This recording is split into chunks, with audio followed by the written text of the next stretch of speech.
MC Fireside Chats, a weekly show featuring conversations with thought leaders, entrepreneurs, and outdoor hospitality experts who share their insights to help your business succeed. Hosted by Brian Searl, the founder and CEO of Insider Perks, and powered by insights from Modern Campground, the most innovative news source in the industry.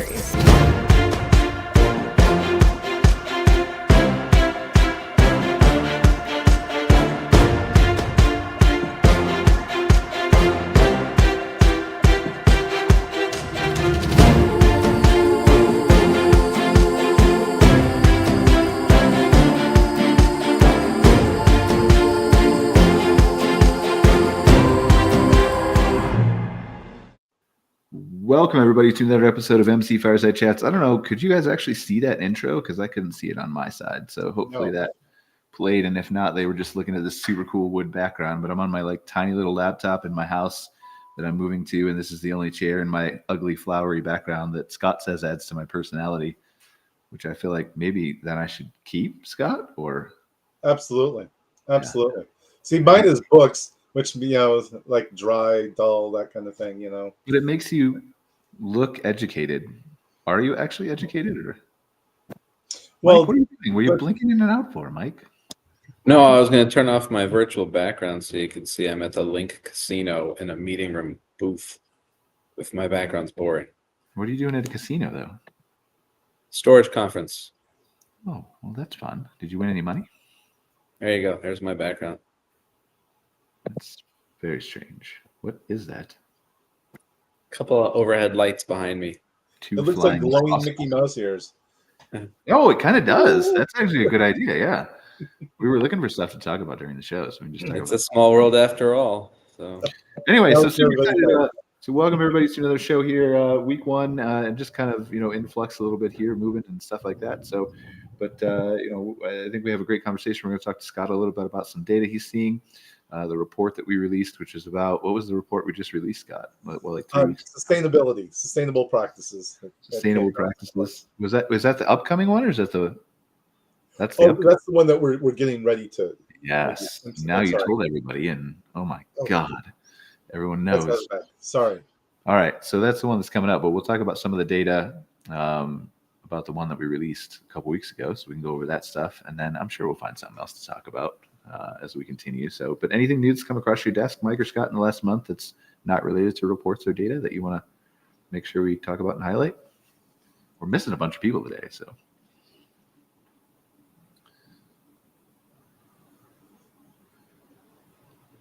I mean, if we're...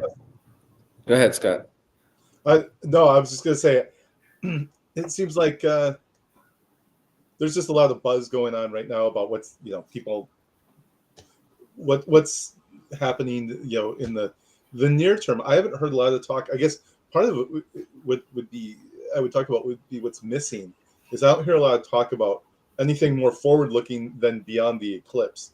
To be honest with you, it seems like the eclipse has taken all the air out of the room, and that's just me from my perspective. I memean, people are season. I thought we were just having the eclipse, and then everyone was going back to Florida for the winter. Apparently, that's what's happening here in Maine. We have a pretty nice path for the eclipse, and so a lot of people are showing up for that. So the world's standing still, and we're getting 1.5 feet of snow today. So yeah, I should probably qualify people who don't. Well, everybody probably knows about my sarcasm, right? Do I need to explain that? I don't know. The eclipse is certainly a big event, but I feel like literally all I've seen everywhere in every email and every communication is eclipse. It's like one day out of 365. What is your plan for the rest of the year? Anyway, I hope it goes well for people. I'm just saying. I didn't even know there was an eclipse. So, well, I'll subscribe you to a couple lists, Mike. Don't worry. Yeah, I'll get you on all of it. It's 2044. It's coming back. So April 11th, there's a 3-day gap, just to be reasonable, right? But April 11th, we're going to start heavily promoting 2044, so everybody knows that we're waiting. Shara's messaging me in private chat. Jeff is not in the room, so send him the correct link, Shara. He's not here. But so, okay. So yeah, let's talk about it is a good conversation about advanced reservations, right? And plans for the season. Mike, I know we've touched about this briefly, but is there any data that you have that shows, or new data, I guess, since the last time we talked, about booking lead times, or if people should be concerned about what's happening? I think you and I had a brief conversation, and you decided to share what you want to share, but just a brief conversation about how, like, kind of some of your properties are indicators, given the seasonality. And sure, and I don't know if concerned is the right word. I think it's, wary, or being, aware of what's going on. But, if you look back to last year, and, a lot of the indicators were that occupancy was slowing as we headed into the back half of the year, and advanced bookings were slowing, but rate was up, so revenues were still healthy. And then, if you looked at the end of Q4 and then in beginning of Q1, a lot of the indicators, a lot of the experts, and a lot of the large brands, I should say, informational sources, said rate is now starting to come back down. And then now, if you, speak with some of the pundits or the feasibility experts, they're also predicting that occupancy will actually be down, 1 to 4% for the year. And if rate is flat or stabilized, obviously that means backwards revenue for everybody. So our properties are in the non-eclipse zone, in the Southwest over here. But our season happens typically before everybody else. So we always feel like we kind of get a good indicator of what, is going to happen across the country based on what we see. And we had already seen the advanced bookings, down 6 months ago, 8 months ago. And, we obviously had a first quarter that was a little bit slower, than last year. So we knew it was coming. Now, that's why I said when I opened, not concerned, wary or be aware, because, I still think, everything goes through a cycle or a small blip. And I think there's several factors going on. And Scott, you probably have better research to back up what I'm about to say. But clearly the industry is cyclical, just like every other industry. And with the explosion of new builds, everybody developing and opening campgrounds, there's an inundation of new supply. And just like what happened in the hotel business in the early 2000s, then again after 2010, 11, 12, all the supply came in, and the existing supply had to absorb, wait for the new supply to kind of stabilize, and so that it kind of took a small little stable dip, but then it shot back up. In the last 3 hotel cycles, that was exactly the pattern. And so I expect that the same thing will happen here, is that it'll probably take a year or two to normalize the new supply, and then after that, occupancy will start to grow again inordinately. Now, the other part to this, there's numerous factors. One is we're comparing against record years, all-time record years. So is occupancy really down? If we look at it versus 2018, let's say, then we know the answer to that. Rates are up, revenues are up, NOI is up versus 2018 for sure. So this is, to me, more of a normalization as opposed to a concern. And number 3 is, of course, at the same time of the new supply and a normalization, there's also mini recession, the interest rates are up. The gas prices still really haven't come back down. So there's a lot of factors that are occurring. So as we talk to a lot of developers in the space that are looking for new builds, these are the kinds of conversations that we're having, with them about what the trends will be for what we think is at least the next 6 to 18 months. So do you really believe then, and I'm not saying I don't, I'm just playing devil's advocate, although maybe I don't, but do you really believe that the 1 to 4% down, and I've heard different various numbers from those, just picking on the ones that you specifically said, do you really believe that's only related to more supply?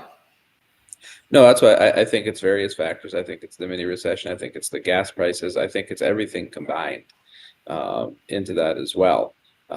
So no, I don't think it's just the new supply, and it will be regionalized as well, right? I mean, depending on what market you're in, that could be worse, it could be better. So and since there's no national, even state specific statistics like a Star report for the hotel industry, a lot of it is guess. A lot of it is, ad hoc or, telephone reporting, so to speak. I mean, I don't want to focus on this too much, but why is it your wording? Why is it mini recession? Do you feel like we're going to pop right back out of this, or? Well, there's different. I mean, I am not an economist. From a camping industry perspective, is I guess what I'm asking. Yeah, I don't want to delve into that. I think we're going to pop out of it, but I also don't think, even though it's a mini recession, stock report. I mean, if you looked at the definition of recession, right, to quarters in a row, Yeah. et cetera, et cetera. It hit those definitions. But, if you look at, other economic periods that have had declines, the declines have been steeper than in this one. And, the Fed still talks about the interest rates coming back down, soon, to what degree. So that's why I say it's a mini recession. I don't think it'll be long-term prolonged. I don't think it'll be large, in terms of scale. So that's not a scientific fact-based Mike Harrison research that term. That's my own personal feeling of where we're at. Well, so I don't have any fact to back it up either, but I think you're wrong. I think it's going to be prolonged and it's going to be bad. I think the camping industry will be fine for the most part, but so we'll see. But anyway, welcome, Jeff, Mark. Let's talk about something happier so we don't want to dwell on that stuff. But we were talking about just some statistics of booking lead times and things like that and what you guys are seeing around the industry. I don't know if you guys want to chime in. Scott, obviously, you're the data guy, but the less I talk, the better, as I seem to try to reiterate on the show, but I still talk every week more than I want. So yeah, let's see who else can be wrong as opposed to having a differing opinion. I'll actually share a story. So as I saw many of you out on the trade show route, I just got home after being out on the road for 2 months, traveling all over the country, basically 20,000 or 10,000 miles in 2 months. So did a little bit of road miles on the RV. And the story I'll share is we were on our way back from the Boston area for the New England show, and heading across, we stopped at Indiana Dunes State Park, which is also Indiana Dunes National Park. They have a campground there. It's open. It has electrical hookups. You can pull in and camp there. So pull in and camp. And this is 2 weeks ago. There's a blizzard going across the country. Campground was probably 40% full at Indiana Dunes, right? It's near a major city, being near Chicago, and it's a state park and so forth. What was interesting about it is they had, and I actually ended up speaking to the manager of the park, they've had that occupancy all winter long. People have been camping there. And this is not a place where you can stay. It's camping, right? So a lot of folks camping. I got to talk to him about it. I'm like, is this normal for this park? He's like, no. He said to me, this is the new normal post-COVID, that people are camping, year round. And what was interesting about that is we have a viral video that went up for Campground Views. And it's a video that I filmed from my RV because they knocked on my door and they said, hey, we're removing the tree outside of your RV. And I was like, are you serious? And like, yeah, but we'll have tension on it so it'll fall away from your RV. And they proceeded to cut down about 150-foot pine tree that was about 10 feet from my rig. It actually pivoted and fell not where they were pulling it, but across the front of my RV. 10 minutes later, a limb that's called a widowmaker from the neighboring tree fell off and killed the picnic table that my wife was just sitting at not 2 minutes earlier.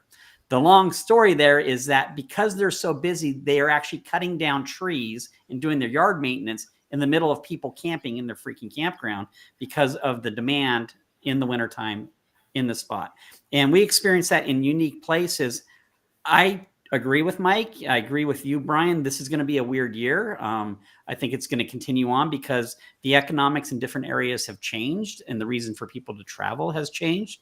So parks that have traditionally had folks in them, they're all doing well. Their bookings are consistent. The newer parks that don't have the record, they're going to be more challenged on getting folks in there.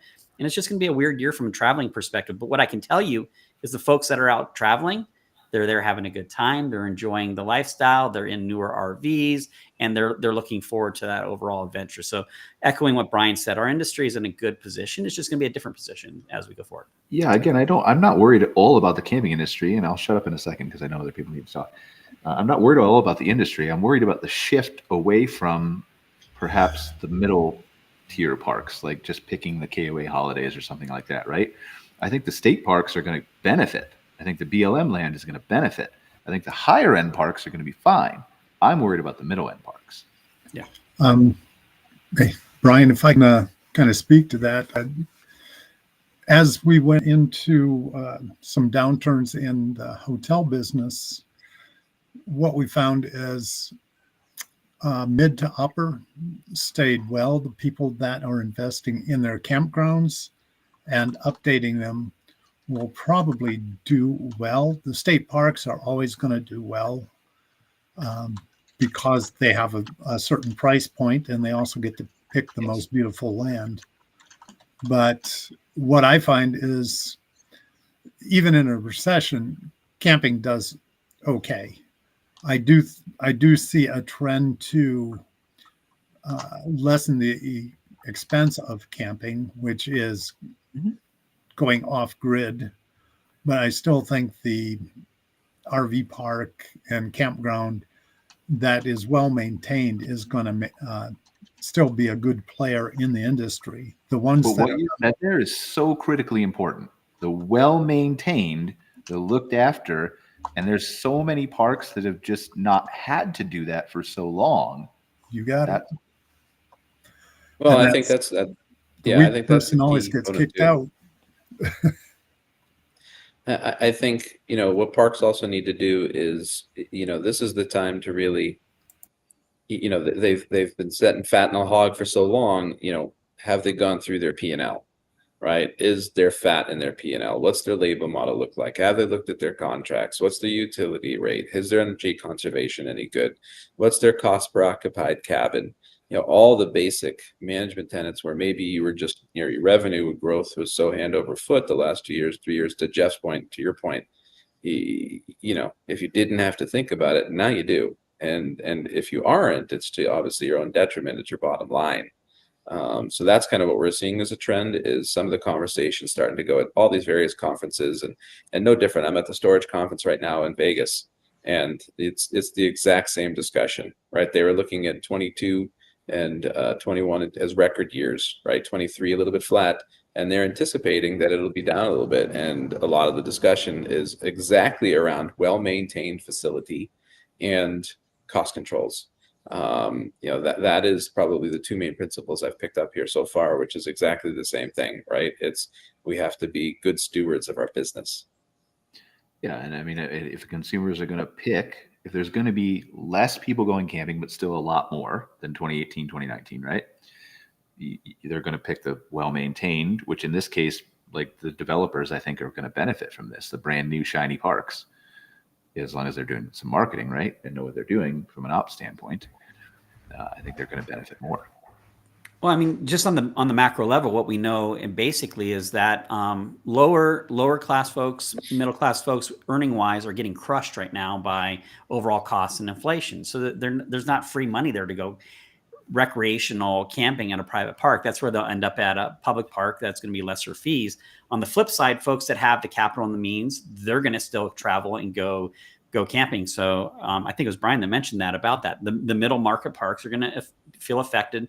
The higher end ones will do well, and it's just how the things are going to feather out over these next few months and into the next few years. I think you're just going to have to really, if you're an operator running a park, you're going to have to kill it. You're just going to have to do a really good job with your amenities, your features.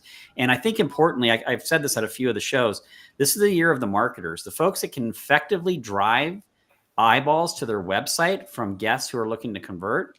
Those are the ones that are going to win. Even if you don't have the greatest amenities or the greatest features, if you're able to drive more eyeballs in and convert them into guests, you're going to do well. So unlike years past when you didn't really have to do much of anything and people were knocking down your door, this is the year where you're really going to have to get effective at marketing and then carry that forward. I would agree. And because there's more competitors. Go ahead, Scott. Oh, actually, Mike, that's essentially, I was going to build on that whole idea of what's available in the market and how people are planning their trips, which includes, especially when in a down economy or when finances are a little rough, what you tend to see is a much more of a mix of how, some blended types of trips where they may, pick some stays at a park where there's fees at a private, maybe the mid-range park, but they're decreasing the length of their stay, and the trade-off is to stay at more rustic locations. So that's one of the things that we've seen is that blend, and the organizations that are providing those convenient ways, especially for people, convenient, lower cost ways to stay, whether it's along the way or as part of the destination. Those are the ones that are really benefiting right now, and that seems to be, at least from my perspective, what we're starting to see and what I would predict will continue to happen. And I'll add on to that, because one of the things that we did in this journey, and it was unique because we were traveling through a lot of the colder areas where a lot of parks are shut down, is we actually stayed at 3 different of the Love's RV stops, where they've got either RV sites next to the pumps or actually a dedicated RV park in the case of Normal, Illinois, and we had a chance to experience that. We also took the opportunity to stay at one of the RV self-park locations. So these are the, the automated style RV parks that you stop at overnight instead of doing a Walmart or whatnot. And I can tell you that that's a huge gap filled in our industry. And it's a very, at the customer basis as a camper, loved it because I could bust out the miles knowing that I was going to stay at a campground, bust out the miles and stay at a gas station. Back in, hook up, sleep, wake up, fill up, and go again. So we're able to cover the miles. And that is a huge gap. Now, obviously, a lot of folks will go boondocking or Walmart or Harvest Host and so forth. But I just think that Loves is really filling a gap. And obviously, they've been announcing that they're going to be adding, 45 more locations this year to that service. I think it's a smart move on their part. And I think it really helps our overall industry. Because again, it's not cheap. It was $45 a night for these spots. So it wasn't like I was cheaping it out. It was just very convenient for those overnight spots, which I think that's a gap that's being filled. Well, yes, it's a gap, but it's a gap that's going to pull it's not going to cause more people to go camping. It's going to pull people who may have otherwise gone a little bit further off the road, isn't it? That's a good question. I don't know the answer on that one, Brian. Is it going to cause more people to camp? The reason I did this trip in an RV is there was two parts. Number one, I like RVing, but number two, I wanted to experience camping in the cold. What is it like from a camping perspective? Because the reality is, as an industry, we're very limited to that 3-month window, 5-month window when it's warm, right? Can we open that season up and get people traveling more? What we know during COVID is a lot of people. Even though airline travel is up again, there's a lot of people who would prefer, they have Airstreams or whatnot, the Class B vans, if they can drive somewhere in their van and even stay in hotels along the way, but potentially stay in these roadside stops, they're more likely to do that. So does that extend our camping season out? And from my observations, non-scientific, Scott, this is not a survey. I didn't survey anybody, but just observationally, we were staying in campgrounds in cold areas where there were other campers staying in those campgrounds too. Now, does that happen year round all the time? I don't know, but it was just an interesting observation that people are. Don't let him fool you, Scott. He's coming for your job. Yeah, I was actually, I'm agreeing with him because we've been tracking the participation in off-season camping for a few years now. It's been something I personally have been touting for about 3 years now, that because we've seen it increase incrementally. I wrote a piece a year ago about how the off season helped to prop up the year in participation in some areas, and I feel like it's continuing to grow, and for a number of reasons. Mark alluded to many of those. It's I feel like the biggest deterrent is people having a place to stay in cold weather, whether it's an RV, a cabin, or yurt, or whatever that is comfortable. Or having their RV outfitted for cold weather, that and having places open and available for them to stay. But the desire is there, and those barriers include a lot of what I just mentioned. For example, among RVers who said that they wanted to have a winter cold weather experience, the biggest issue was their RV wasn't equipped for cold weather. Interesting. Okay, so here's what I think, and you guys can all disagree with me. But this is an interesting direction, given not necessarily the pivot we recently had to winter camping, but what we started this off at as a fundamental, things are changing a little bit in the industry and everybody has differing opinions on that, right? But from booking lead times to you have to market your park that was mentioned to, upgrading and maintaining to doing the things, right? So what if we spend a few minutes here talking about, as you guys are experts in this industry and in your various areas, what would you lay out as a basic guideline for if I'm a park owner and I've been full the last 2, 3, 5 years, haven't had to do anything? What do I need to pay attention to that I can't build a new splash pad before, Memorial Day. What are some things that I can do that would help me weather this, whatever's coming in 2024? I'll jump in here because again, my argument is that it's a marketing year. So the two things that a park owner needs to do, number one, they need to get really good at email marketing because they have a list of people who've stayed at their park. That's your low-hanging fruit. If you can communicate with those folks on a regular basis and make offers to get them into your park, that'll work, number one. Number two is get really good at understanding your analytics for your website and your conversion rates.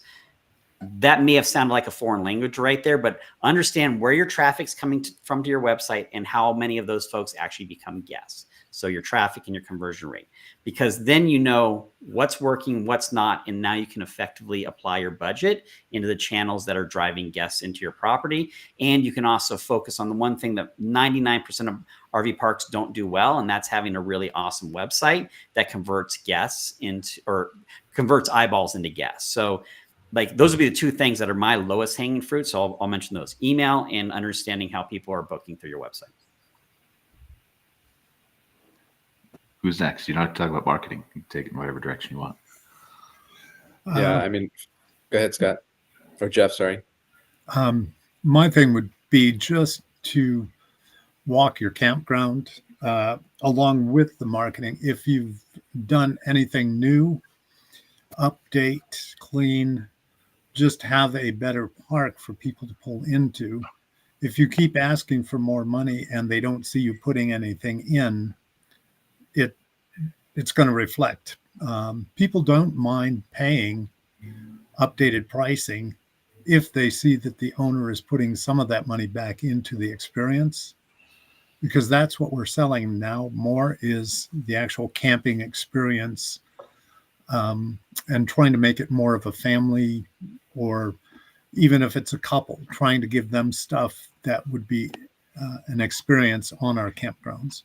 So let me ask you this, and I don't think you're wrong, but I think there's two sides to that, because you're talking about repeat guests who come back to the same area or the same park, who know enough. And I know you're not only talking about repeat, but generally speaking, the people who are to notice that, right? To notice if the owner is putting money in, there has to be a baseline comparison to what it was before. Right. And whether that's through marketing or pictures, or whether that's staying with them or whatever else, how much does that impact somebody who's driving across the country or looking to get away for the weekend and has never been to your park, or is staying closer to home because gas prices are more expensive? Obviously, there's a maintenance component to it, but how much of that comparison is noticeable to that kind of guest? Well, somewhat I would go back to Mark's comment in that if you've had an operating system for a number of years, you're going to have an email marketing list of past tenants or guests. And if you can get back to them what you've done, because they may have stayed there 6 years ago and you've redone the park quite a bit since then. Because what I noticed, our revenues across the board were either slightly up, slightly down. But what I really noticed was camper nights were quite a bit off. And we have to go back and try to get our old campers back to us along with the new. What doesn't scare me is, even though the RV business is showing that they're down in sales, if, like Mike said, if you take it back to 2017, 2018, they're still selling units at a great pace. I think it was 365,000 units were sold. I'm not sure if that's correct. But then I also looked at the used market. And totally, I think there were 38,000 new sites made last year. So that's going to affect the demand a little bit, but it's not taking all of those new campers. But all of this is very nuanced, and I know we can't pick this apart in an hour, right? But and I don't know what the numbers are that you're talking about for sales. I haven't looked at them recently, but we'll assume you're correct. So 300,000. But what type of units are those, and are all those going to private campgrounds? The majority of them are trailers. Travel trailers lead the bunch. The motorhomes had a drop. Class Bs were up slightly. Fifth wheels kind of trended. So mainly the cheaper units that somebody can travel, it dragged somewhere and go camping in it. Now, the question on where people camp, that's a hard one. Like, Harvest Host, boondocking, Forest Service, state parks, national parks, like all these locations, in addition to campgrounds, RV parks, and RV resorts, where do they camp at? They camp in the destination they want to go to. So what we've seen is the places that have done a good job in drawing the folks in, they camp there. So, when the comment about, well, we've got 300,000 new units, there's 38,000 new sites. I actually challenge that number, that there's 38,000 new sites. It seems a little high to me, just overall. I don't know. I didn't count it. So let's assume that it's right. Well, the other assumption I'll make is the folks that built those sites understood the demand for their parks. And so they didn't build sites that weren't being filled. I mean, that's a big stretch, right? To make that jump. Yeah. But we would assume that basically people are going to go camping in the places that they're going to go camping, and those new sites were added in those areas. The area around Zion, perfect example. There's like 4 or 5 new RV parks opening up in that region right now, like in this current time period. It's a hot area. So the demand is there for those parks to operate. The existing operators obviously don't like it, but it's the market is kind of drawn in that demand. So I just want to jump in. The number is the majority are travel trailers. Class Bs are slightly up. A's are down. C's and fifth wheels are about even. And I think the reason, Brian, sorry, real quick, Mike, I promise. So the reason I just wanted to clarify that and dig into those, what does that mean, is because I'm not negative on our industry. I think it's great. But I feel it's necessary sometimes. We see all this data and reports and stuff come out that the camping industry is great, cool, but like on this show, at least, we're primarily talking to private campground owners. How good is it for them? Sorry, go ahead, Mike.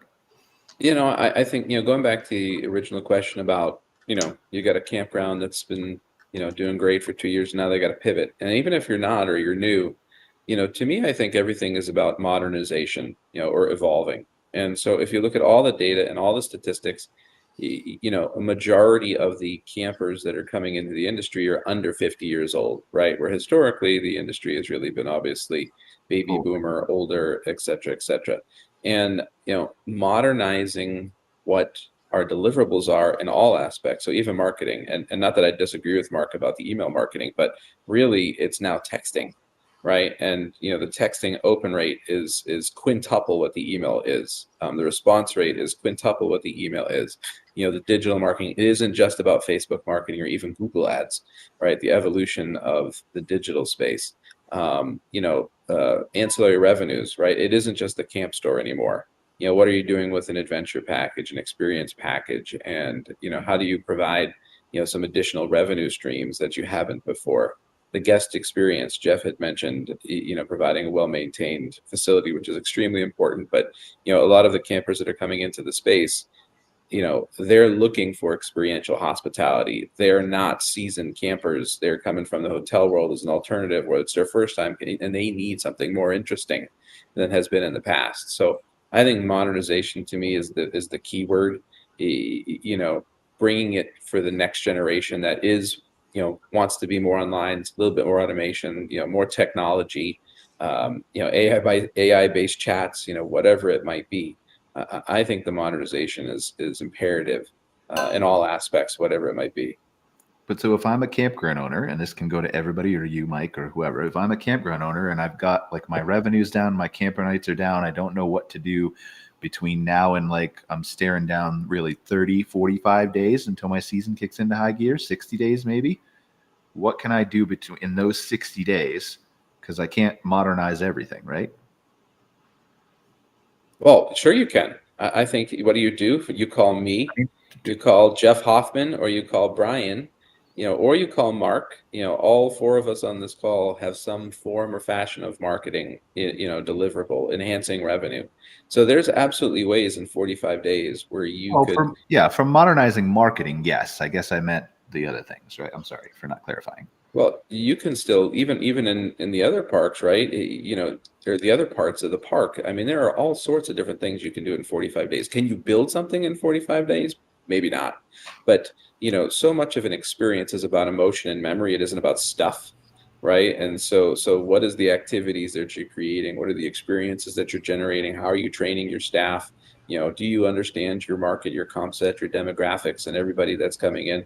There are all sorts of things that you can do to get ready for the season in 45 days. And I encourage you to call Jeff as a consultant, or us as a third party, or Mark, for his product, or Brian for marketing, or any of the experts for help, right? We're even if you don't spend a dime with us, I know all of us are open for phone calls and support and to help. Yeah, and keeping with that, Mike, just changing up how we greet the guest, as far as we do have the technology now to just get them as they come in with your tablet or whatever, check them in, instead of having them have to come into the guest, come into the store, you meet them outside, take them by cart to their site, walk them through the site, make sure everything is up to date, and log them in, and just, you can give them a coupon then to get them back into the store. But the main thing is they've been on the road, they want to get set up, they want to make sure everything is correct. And we can do that with technology. We can also, there's systems that we send out messages to them as they're on their way, letting them know weather conditions, and boy, we're going to be glad to see you. And then the whole time they're at the campground, we can keep texting them with updates for activities and everything else. And I think that's kind of what you're talking about by modernizing the experience. Absolutely. Yeah, I love that. I completely agree that if a park can provide a touchless check-in experience where the person pulls in and they just go straight to the site without having to get out and go to the office, that's what the consumer wants. Like, no consumer is and anybody can challenge me on this one, but no consumer is complaining that they had to do that. They're not saying, "Oh, damn, I didn't get a chance to come out and meet you in your office." Like, nope, sweet, I got to go right into my site, right? So I completely agree with that. That's probably the most difficult thing for a lot of park operators to do, because they feel like they're losing that sense of touch that they have with their customers. But there's other ways to fill that gap, and Jeff just touched on it. Yeah, I completely agree with that. I mean, how do we overcome this, right? Because this is like, I've talked about this with marketing and tech before, and we've all talked about this at various points from conferences and things like that. It's like the people who are on this call, and a lot of people who are listening to this call, have already done it too. So not just, bragging about the five of us, right? But we know what needs done from a modernization standpoint. We know the tech, we know how to deploy it, we know what to recommend, we know the vendors, we know right? But there's so many owners, and not all, to a certain extent, but a significant percentage, I would think, probably at least 30 to 40%, who just close their ears whenever you talk about anything about changing guest behavior or experience, or the check-in process, or remote or not. Well, then ask them if they want to go open up a Blockbuster video. Right. I mean, for those folks that are, right. And that's the thing, is they'll just laugh. But that's to their own detriment, right? I mean, you've heard me talk before about Simon Sinek's law of diffusion of innovation. You have the early adopters, and then, the only time somebody changed out from a rotary phone is because people don't make them anymore, right? And for those people that are closing their ears, it's to their own detriment. If they're not willing to understand how to adapt or evolve their business, it doesn't mean everybody has to be tech experts. But you will not be providing the same level of service. You will not have the same enhancements. You will not have the same support. You will not be able to provide what the current customer wants. And I think it's through continued education. And I think also I had this exact discussion with one of our we'll just call him a friend with gray hair and a ponytail, and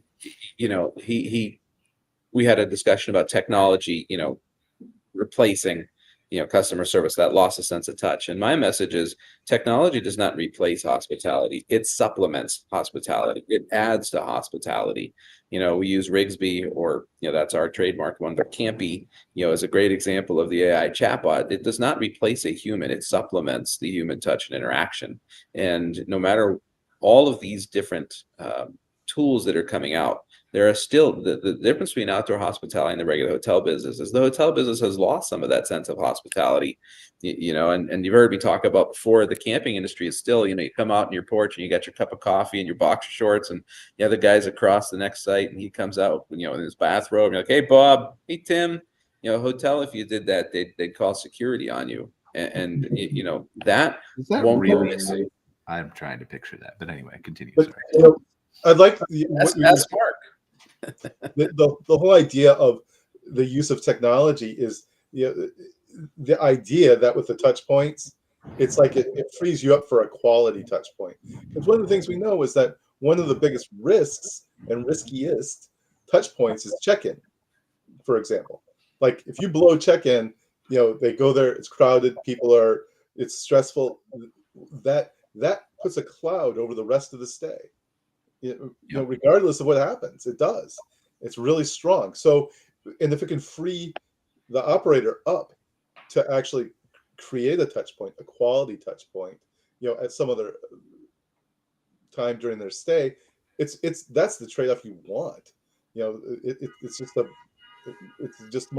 a quality interaction. Well, that's the thing. There has to be that follow-up too of that quality touch point, and so Exactly. that's where you're talking about like technology can supplement, but you have to just not let technology then take over. Then you have to. Right. Don't just sit in your office and play Tetris or whatever. It's like, And I'll go back to what you kind of let off that question with, Brian, is part of the thing about our industry is it's actually an easy business to get into. I mean, you got a couple $100,000 in your savings account. You got a piece of property. You can build an RV park and open it up. I mean, Hip Camp's proving it all day. You don't even need to have a license. You can just start a campground in your backyard today. Knock on Hip Camp. Anyways, point being is that it's a relatively easy business to get into. And so folks come into the industry.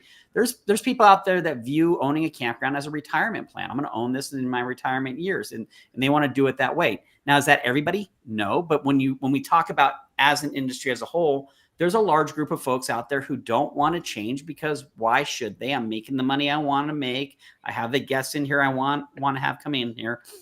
The trick is, and it behooves us as folks in the industry, is to kind of nudge them along because the experience they're providing in their parks is affecting our industry. When people are traveling through and staying at the park, if they have a less optimal experience, that affects our industry as a whole. And so, how do we get them to adopt? I've kind of taken a weird approach on this, and I may be, I don't know, I'm open to argument on this one, but I've kind of come to the conclusion that some places will not change until they're either taken over by the kids or acquired by somebody else who's willing to actually implement those changes. So I think it's going to be a slow shift as it happens, but it's going to accelerate because the folks that kind of get the systems down and they realize, wow, I can buy this park for a lower cap rate and make a crap ton of money on it, spinning it around. That's where this thing's going to shift because they can start going in and acquiring properties and implementing the systems that do everything that we're talking about. Yeah, I think change is the hard part, right? For everything. There's always that fear of change, whether you're a campground owner or you're any other person in the entire world in any industry, right? But I don't know. I guess I feel a little bit of guilt sometimes with maybe I'm not doing what I should be doing to try to explain it correctly to people. But I don't know. Maybe I should just let myself off the hook.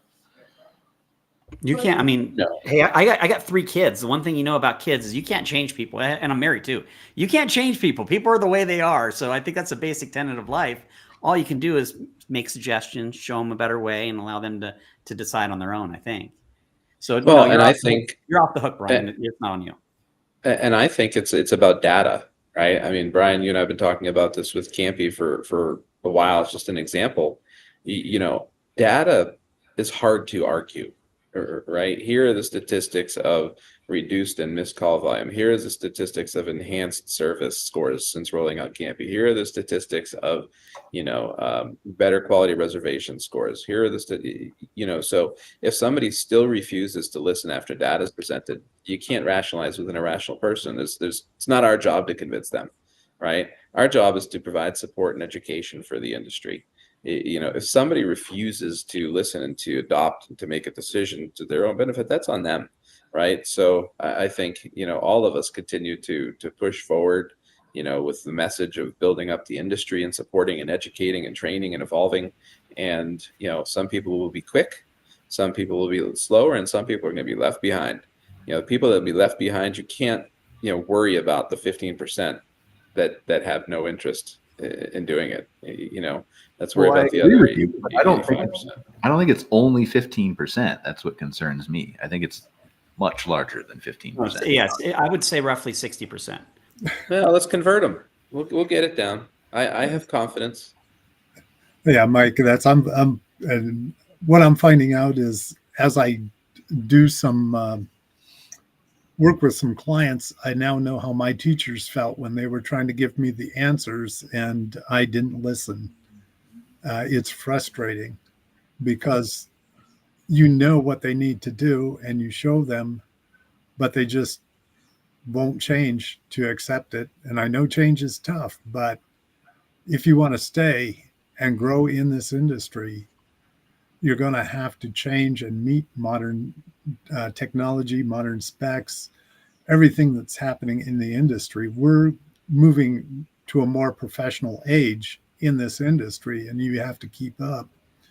Otherwise, you're going to be one of the parks that I used to buy after you've gone downhill and just want to get out of the business. Their bottom line will tell them if they have to change. And if they still refuse to change, again, there's nothing you can do about that. You know, hopefully if somebody's struggling and they're seeing their numbers down or they don't know why, and, you know, hopefully they're using their resources and pulling their levers and reaching out for help. And if they refuse to listen to the help, there's nothing you can do. I think we continue to educate. I think we continue to show the value of the technology and whatever it may be. You know, I mean, you know, I remember when we were first looking at Mark's product at Campground Views, you know, I'm like, you know, well, who's going to look at a virtual tour? Right? I mean, what's the blah, blah, blah. And I said, show me the statistics. And once we showed the data, okay, it's hard to argue data. And you know, we adopted them. And so, again, I think it's continuing to educate. And the people that don't want to, you continue to educate again until they kick you off their porch. And then, you know, their host closes. That's on them. All right, so let me answer the question from my perspective and maybe give some value to people here. We've talked a lot about understanding your audience, right? A little bit here. And I think that's one of the things, I don't know if I ever showed this live on a show, but let's do an exercise of this real quick. And this is I think something that people could do in 60 days to help them fundamentally long term, right? So this is just a map of Google. Somebody pick a state. Wyoming. Okay. North, pick a corner or the center. You choose. Yellowstone area, top left. Right here. All right. So let's just find, well, Yellowstone's easy. Let's find something hard because we know what people are going to Yellowstone for. Let's just go near Casper. Okay. So if I'm near Casper and I'm just looking for an RV park, what I mean here is I think that one of the fundamental things that you can do as an owner is understand what your target audience is from a search perspective. And there's a difference between understanding what your target audience is from a search perspective and your demographic. Those are two different things, right? So whether you like young or old or seasonal or transient or whatever, families or singles or workers or whatever, that's important and you need to do that. But right now I'm just talking about search. So if I'm looking at Casper, Wyoming, and here are the RV parks that are in the area, I want to understand if I'm, Casper East RV Park and Campground, or I'm River's Edge RV and Cabin Resorts, or one of these properties, and I'm trying to do my marketing. And this kind of goes to anybody, anywhere who's doing the same thing in any area, which is why I can randomly pick this with confidence, right? And even Casper is kind of a crazy thing. Let's say like you're up here. Let's say, is there an RV park up here? Yeah, there we go. All right. So let's say you're out here trying to figure this out, right? So you're Powder River Campground. Maybe they're watching the show. Looks kind of nice, actually. So Powder River Campground is trying to figure out, what is my target audience? How do I get more people in here from a search, SEO, Google Ads perspective, right? I need to understand why people, forget about Powder River. Forget about whether people know I exist or don't know I exist. Why are they coming to the KC area and wanting to go camping already?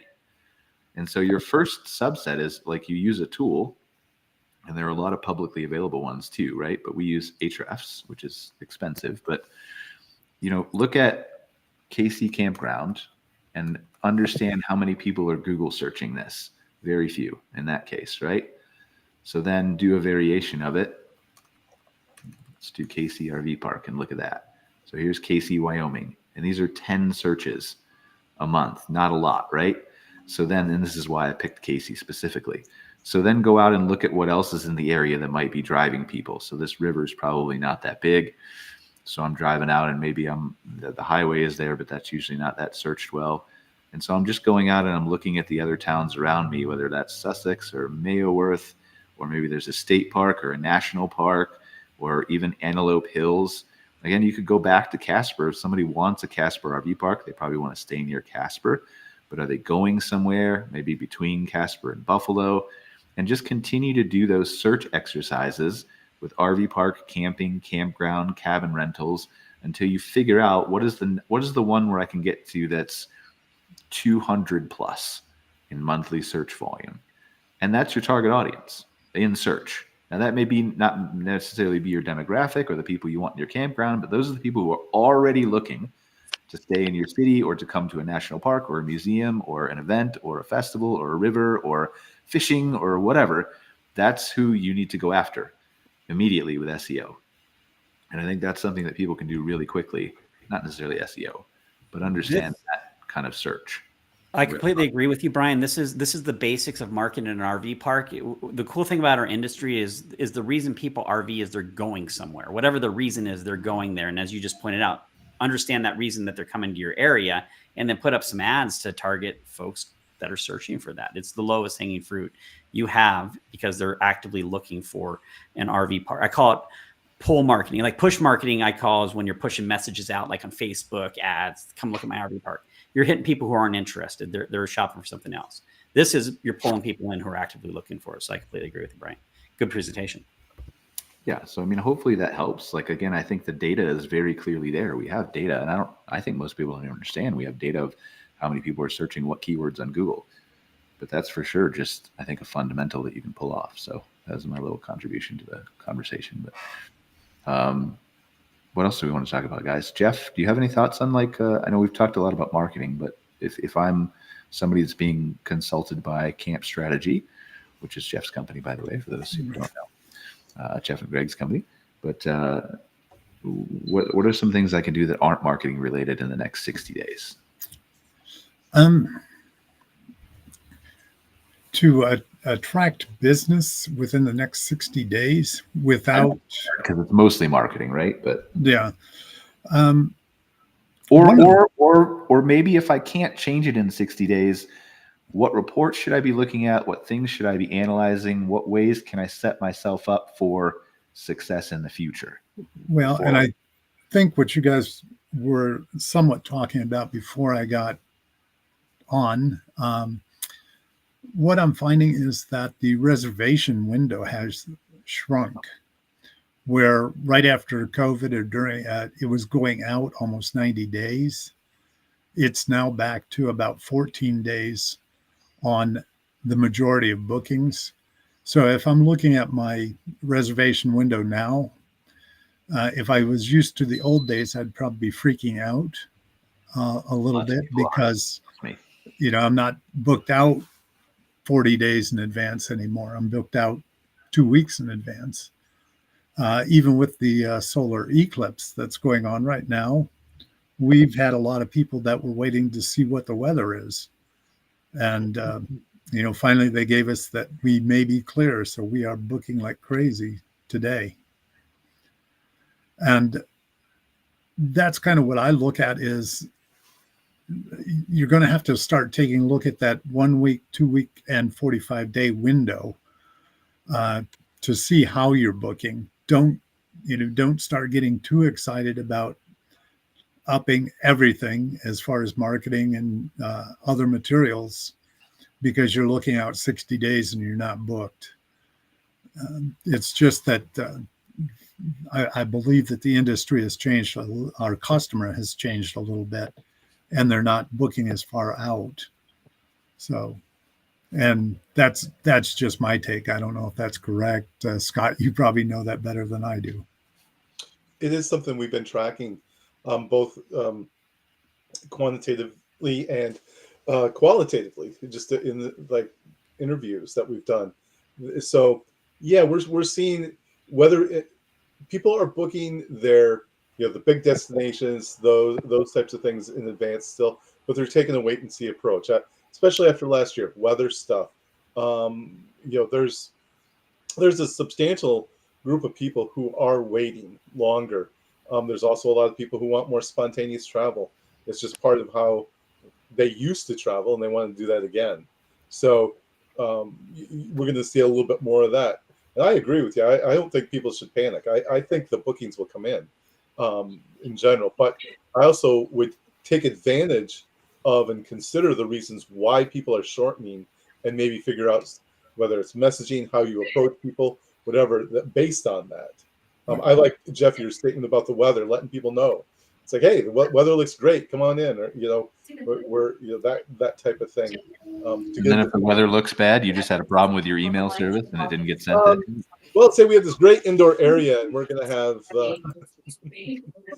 things to do inside. But anyway, yeah, I would take advantage of it the best you can. But yeah, I mean, I agree with all of that. I think it's a very careful. We need to be kind of blunt to people and say, like, yes, I'm not worried about the booking window. Yes, I'm not worried about the industry. Yes, you shouldn't panic. But also, like, if you're not doing any marketing, don't just wait for a shorter booking window and think it's going to come like it has the last few years. Oh, 100%. I hope nobody took my answer to mean that. No, I don't think so. I was just okay. No. Yeah. You're always marketing. Yeah, marketing and marketing efficiently, but you have to figure out your target audience too. You can't just boost Facebook posts to random 10,000 people. And it's the same thing as the email list, right? I never clarified with that. Like, email lists work, but you need to segment your email list and understand who you're emailing. Like, if you're a we'll pick on Wyoming, right? If you're a Wyoming park in the center of that state, or all the way over by Casper, honestly, they're driving across Wyoming to get to the Tetons or to Yellowstone, right? Those people who stayed with you last year or 2 years or 3 years or 6 years ago have already seen the Tetons in Yellowstone, and you can offer them a discount, but they're probably in Texas or Florida or Virginia, and they're not coming across the country again for 15% off your nightly rate. So you also have to understand that. Like a couple people might, but so understand the intent and the behavior behind why people are coming to your park and how you get that too, in addition to your target audience, I think is important. The trick on all this stuff is it takes effort. It takes actually committed effort with a goal in mind. And that's, going back to the question about why doesn't this happen? Well, if I'm making money and I've got guests and I've got bookings and I'm covering my mortgage and I'm making a little bit on the side and I don't need to do anything, well, the next step is, hey, you actually have to work and you have to plan and process. If that's the next leap, that's a leap for some folks. So the trick is, and I think this show speaks to people who are like, hey, Mark, I'm here to do that leap. So I think, first off, Brian, that presentation was great. I thought this show has been very valuable to give folks tips. The next step is actually putting it into practice and simply setting up that system where you make a change, you measure it, you see how it worked, and then you refine it and go forward. And if you can start doing that wheel, like Mike, I mean, Brian, I think you agree with me. As we've both known Mike pretty much since he got in this industry, to watch him kind of run and go and as fast as he's gone. I mean, look at where he's taken his parks and his business by simply doing those incremental steps that are necessary to go from point A to point B. So it's the effort that's required. All right, what else we got to talk about? We got 3 minutes. Anybody have any final thoughts? I have to hop off. I got another 12 o'clock, but thank you. Everybody, happy April, happy spring. Hope your snow melts fast, Scott. Thank you, Mike. Thanks, Mike. It's good seeing you, Mike. Let's briefly go around the room because we haven't done it in a minute. To Jeff, you're a new recurring guest for us, week one. Super excited to have you here going forward. Tell us briefly about what you do with Camp Strategy. Camp Strategy was a company that Greg and I started.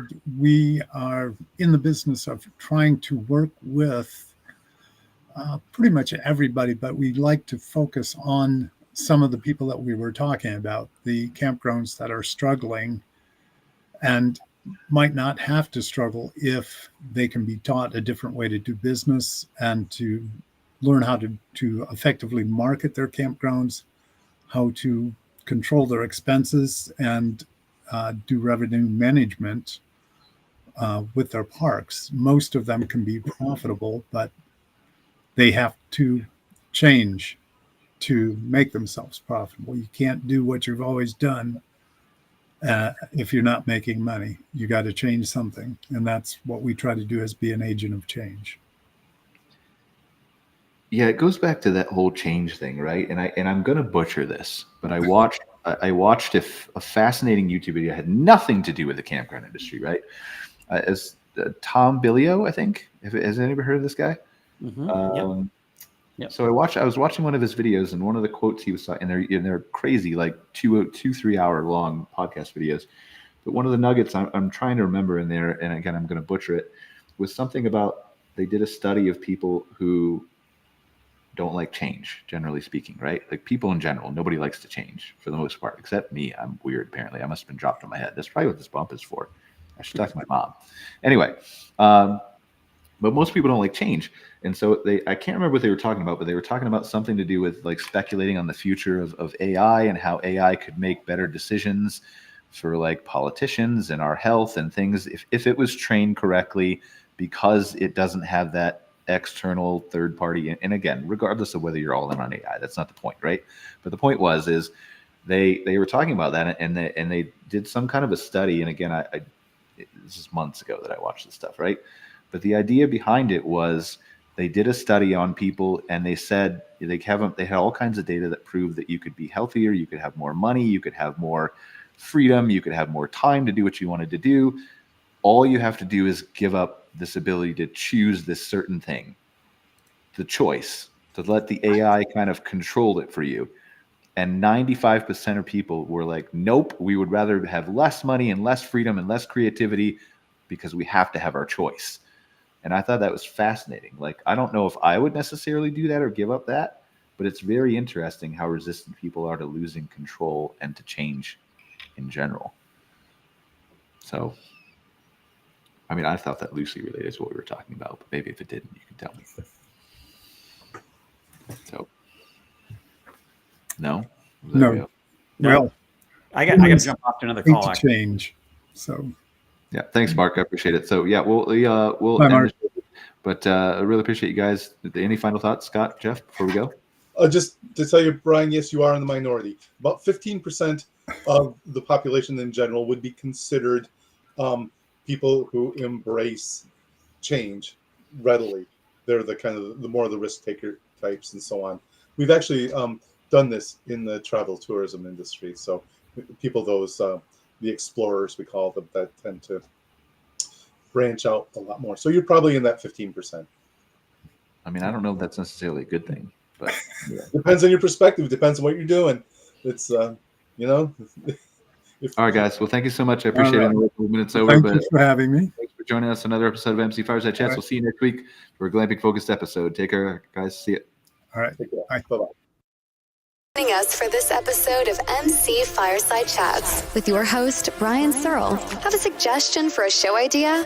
Want your campground or company in a future episode? Email us at hello@moderncampground.com. Get your daily dose of news from moderncampground.com. And be sure to join us next week for more insights into the fascinating world of outdoor hospitality.